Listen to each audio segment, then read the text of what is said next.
His story is so touching. It's so sad. So sad.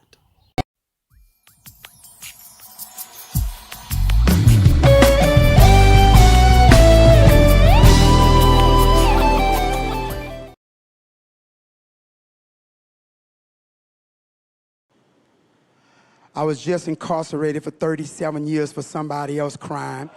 Ooh. DNA freed me. Oh my God. On the morning of December the 9th of 1982, a 30-year-old white woman was raped and stabbed in her home. I was arrested on January the 4th. I couldn't believe it was really happening. I knew I was innocent. I didn't commit a crime. But being a poor black kid, I didn't have the economic ability to fight the state of Louisiana. At the trial, none of the fingerprints at the scene matched mine. 3 people testified that I was at home, but they wanted somebody to pay. I was sentenced to life in 80 years without the possibility of parole or probation. I was sent to Angola State Penitentiary. It was classified as the bloodiest prison in the United States. You had a choice to either be strong or weak, because you will be tried and tested. Days turned into weeks, into months, into years, and into decades. It's like a nightmare, 37 years. How did you get through? Freedom is of the mind. Yes. I went to prison, but I never let my mind go to prison.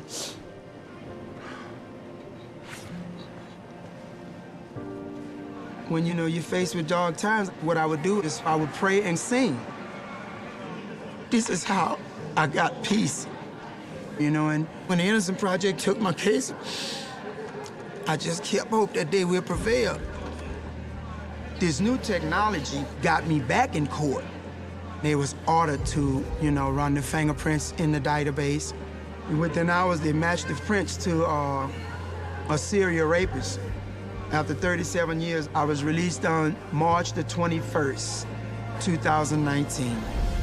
How does it feel right now to be out, to be vindicated? Man, it's a feeling I'm still trying to grab. I'm still trying to digest the freedom that I have right now. I watched America Got Talent in prison, and I would visualize myself being there. I always desired to be on a stage like this, and now I'm here. Thank God. I know it's my chance of a lifetime.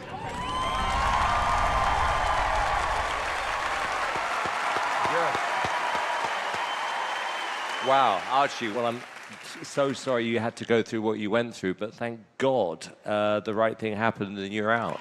Thank you. So what are you going to be doing today, Archie? I'm gonna sing. Okay. Take a deep breath.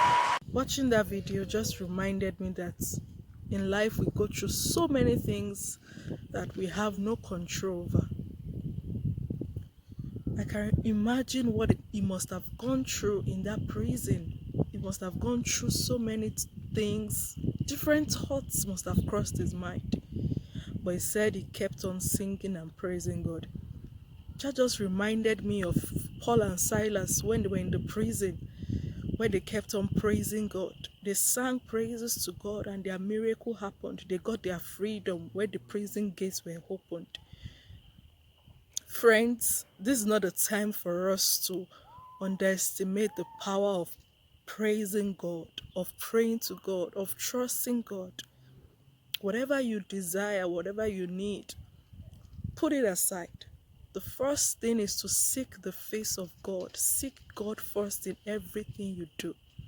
And every other thing will be added unto us. But we first need to seek Him with the whole of our hearts.